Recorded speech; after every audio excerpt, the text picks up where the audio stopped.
RP Bharat, केवल खबरें और कुछ नहीं। गोड्डा पुलिस ने 8 जुलाई को हुए बंगाल ज्वेलर्स लूटकांड का खुलासा करते हुए 7 अपराधियों को गिरफ्तार किया। इनमें मुख्य षड्यंत्रकारी चंद्रशेखर कुमार शाह उर्फ पूरन शाह भी शामिल है। पुलिस ने पूरन शाह को निशानदेही पर लूटे गए जेवर भी बरामद किए। इस मामले की जांच के लिए एक विशेष जांच दल का गठन किया गया। मानवीय और तकनीकी साक्ष्यों के आधार पर पहले 2 अपराधियों को न्यायिक हिरासत में भेजा गया। गोड्डा पुलिस अधीक्षक मुकेश कुमार को गुप्त सूचना मिली कि इस कांड में शामिल अन्य अपराधी दुमका जिले की बासुकीनाथ में छिपे हुए हैं। इस सूचना के सत्यापन के बाद अनुमंडल पुलिस पदाधिकारी आकाश कुमार भारद्वाज के नेतृत्व में एसआईटी टीम ने 13 अगस्त को बासुकीनाथ में छापेमारी की। छापेमारी के दौरान चंद्रशेखर कुमार शाह उर्फ पूरन शाह को हिरासत में लिया गया। पूछताछ में पूरन शाह ने बंगाल ज्वेलर्स लूटकांड के साथ साथ जामताड़ा, बौसी, नौनिहाट और तालझारी में हुई अन्य जेवर दुकानों की लूट में भी अपनी संलिप्तता स्वीकार की। पूरन शाह ने बताया कि जामताड़ा, बौसी, नौनिहाट और तालझारी लूटकांड का जेवर उसने गोड्डा की विभिन्न दुकानों में कम दाम पर बेचा था। पूरन शाह की निशानदेही पर गोड्डा की विभिन्न जेवर दुकानों से लूटे गए जेवर बरामद किए गए। जेवर बरामदगी के बाद उन ज्वेलर्स दुकान संचालकों को भी गिरफ्तार किया गया जिन्होंने अवैध रूप से लूटे गए जेवर खरीदे और बेचे थे। गोड्डा से जितेंद्र कुमार की खास रिपोर्ट। 8 जुलाई को जो ज्वेलरी लूट की घटना हुई थी उसके आलोक में हम लोग एक टीम बनाए। अभी हम लोग लगातार काम उस पर कर ही रहे हैं। उसी क्रम में हम लोग टीम के द्वारा कुछ जो इनपुट मिला था हम लोग को उसके आधार पे छापेमारी की गई है। ये दुमका जिला में हम लोग बासुकीनाथ में छापेमारी किए तो वहाँ हमको एक संदिग्ध हमें मिला जिसके हम लोग लाकर पूछताछ की तो सारा उद्भेदन हुआ कि कैसे कैसे इन्होंने घटना किया है। उसी उद्भेदन के आलोक पे हम लोग को पता चला कि एक चंद्रशेखर कुमार शाह पूरन शाह है जो इसका मास्टरमाइंड कह लीजिए, सारा कुछ कह लीजिए। वो अनिल के साथ रहता है और सारा चीज करता है और जो सोना और चांदी खपाने का काम यही करता है। ये इसके साथ चंद्रशेखर के साथ एक कारू शाह का अरेस्टिंग हुआ है जो कि बौसी बिहार का रहने वाला है। शिवशंकर कुमार वो भी बांका बौसी बिहार के रहने वाले हैं। धनंजय गायकवाड़ जो यहीं के सिद्धिविनायक ज्वेलर्स के हैं। पवन कुमार जो यहीं गोड्डा जिला के हैं। उत्तम कुमार साहब ये भी देवनार के हैं और अमन कुमार सराफ जो यही रोहतारा के हैं। इन सब के पास से जो हम लोग को सामान मिला है वो बौसी जो श्रवण ज्वेलर्स है उसके पास से हम लोग को 28 ग्राम गलाया हुआ सोना मिला जो बंगाल ज्वेलर्स में जो लूट हुआ था उसका ये सोना है। इसके अलावा बौसी से जो श्रवण ज्वेलर्स उसके पास से 3 किलोग्राम के आसपास चांदी मिला है जो नौनिहाट और बौसी से जो लूट हुआ है चोरी का पहले जो घटना घटा उसका ये गलाया हुआ चांदी का बरामदगी हुआ है।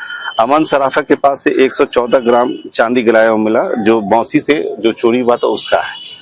इसके अलावा उत्तम कुमार के पास से 10 ग्राम सोना कटा छटा जो जामताड़ा में याद कीजिएगा आपको दिसंबर में एक घटना घटा था वो उस लूट का ये सोना है। धनंजय गढ़कर राजू के पास से 1.5 किलोग्राम चांदी तालझरी से लूटा हुआ है ये वो बरामद हुआ है। और पवन कुमार के पास से 355 ग्राम चांदी बौसी से जो लूटा हुआ है उसका बरामद हुआ है। तो ये गिरफ्तारी हुई पवन कुमार है ये यहीं गोड्डा का है, गुलजार बाग का। उत्तम देवनार का है और अमन है यहीं रोहतारा का। इन लोगों में आपस में क्या लिंक है? ये क्या करते हैं कि सभी को ज्यादा पैसा कमाना है तो सस्ते में ले लेते हैं। चोरी का जो लूटा हुआ सामान है ले लेते हैं। गलने के बाद तो बना देंगे तो फिर आपका उनका जहाँ मार्कर लग गया तो फिर आप आइडेंटिटी नहीं कर पाएंगे कि सोना किसका था और कहाँ से आया था। ये तो जैसे ही देने गया तो हम लोग को पता चला कि यहाँ खपाया वो मिल गया हम लोग को, नहीं तो कुछ दिन बाद ये हम लोग को मिलता तो एक सुराग से मतलब इतनी हाँ। एक बार उस दिन हम लोग के हाथ से बच गया है अनिल सिंह उस दिन मिस हो गया नहीं तो आज हम लोग बिहार झारखंड में जितना लूट हुआ था सबका। उसके साथ एक और चीज इस घटना में जो बाइक बरामद वो भी हम लोग बरामद हो गया है। लेकिन उससे पहले अभी कुछ दिन पहले दुमका में एक घटना हुआ था मॉब लिंचिंग का उसमें कभी जेल गया है वो उसी बाइक से वो घटना किया था और वो भी इस घटना में शामिल। उसको भी हम लोग जो 2 आरोपी अभी तक वो भी गिरफ्तार नहीं हुए बंगाल जेल में। अब इसका वो अभी है दुमका जेल में उसको रिमांड कर रहे हैं केस में। और जमुई वाला तो सर उसका भी हम लोग उसका कन्फेशन में नाम आया था जो इससे पहले जो हम लोग जेल भेजे थे उसका कन्फेशन में नाम आया था बंटी यादव करके।